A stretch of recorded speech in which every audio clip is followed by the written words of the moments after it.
क्या तुमने अपनी ज़िंदगी में कुछ ऐसा अनुभव किया है जिससे तुम्हें एक डर का एहसास हो? मुझे लगता है ऐसा कभी ना कभी सबके साथ होता है। कभी ना कभी डर तो लगता है, किसी के पास ना होते हुए भी किसी के पास होने का एहसास अपने आप में एक नया अनुभव है डर का। चलो, आज मैं तुम्हें एक कहानी सुनाता हूँ, शायद तुम्हें भी इस डर का एहसास हो।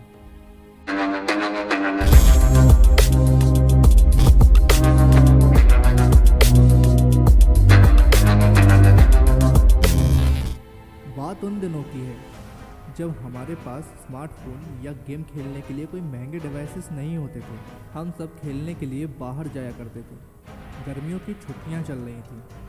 हम सब ज़्यादातर घर से बाहर ही रहते थे। गर्मियों की छुट्टियों में पढ़ाई की कोई भी चिंता नहीं होती, बस दिन भर खेल कूद और मौज मस्ती। मेरे घर से कुछ दूर एक खेल का मैदान था।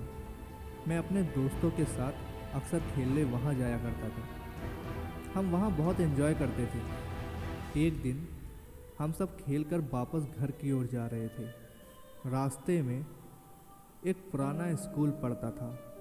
उस स्कूल में एक बहुत ही पुराना एक बरगद का पेड़ था। उस पेड़ के कुछ दूरी पर एक सूखा हुआ कुआं था।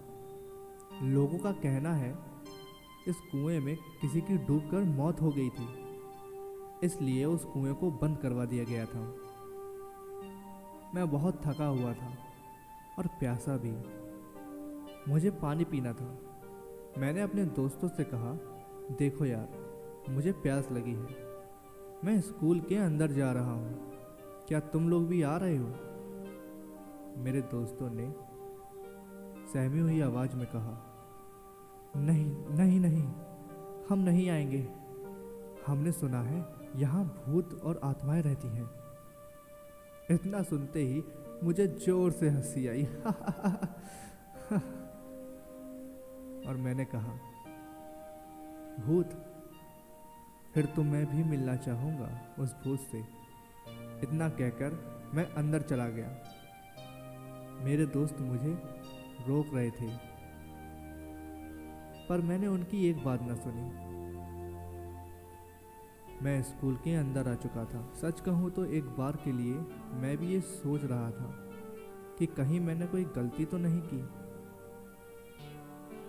लोगों की बात में सच्चाई तो नहीं है। वहाँ बहुत शांति थी, चारों तरफ सन्नाटा। दोपहर के 2 या 2:30 बजे का टाइम होगा। मैं उस बरगद के पेड़ के पास पहुँच चुका था। वो पेड़ बहुत बड़ा था। उसकी लताएं जमीन को छू रही थी। वो पेड़ वाकई में बहुत डरावना था। मुझे ना चाहते हुए भी कुछ अजीब सा फील हो रहा था। एक अलग सी शांति थी वहाँ। मैं थोड़ा आगे बढ़ा।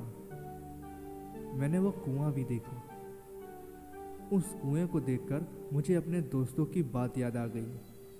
मैं जल्दी से नल के पास गया, पानी पीकर वहाँ से तुरंत वापस घर की ओर निकल गया।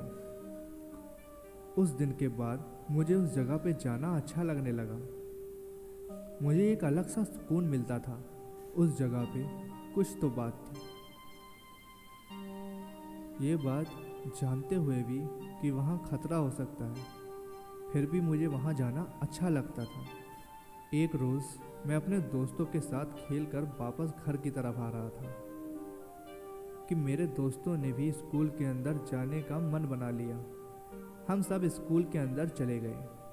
हम सब पानी पीकर उस बरगद के पेड़ के नीचे बैठ गए थे।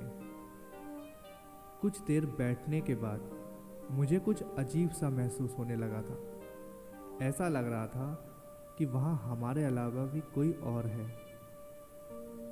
मुझे पहली बार ये महसूस हो रहा था, ऐसा कभी महसूस नहीं हुआ।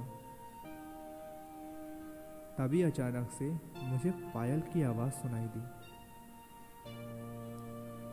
ऐसा होना नामुमकिन था क्योंकि वहाँ कोई लड़की नहीं थी। फिर पायल की आवाज़ कहाँ से आ रही थी? हम ये सोच रहे थे। हम वहाँ से जाने लगे तो पायल की आवाज़ तेज होती जा रही थी, मानो वो हमारे साथ चल रही हो। आखिर वहाँ किसी लड़की के ना होने पर भी पायल की आवाज़ सुनाई देना मेरे समझ से बाहर था। हम वहाँ से भागे और सीधे अपने घर पे आके रुके। किसी का अपने साथ ना होते हुए भी साथ होना एक डरावना अनुभव है। मैं कभी भी उस जगह वापस नहीं गया, पर जब भी उसके सामने से निकलता हूँ, यकीन मानिए मुझे लगता है जैसे कोई है जो मुझे बुला रहा है।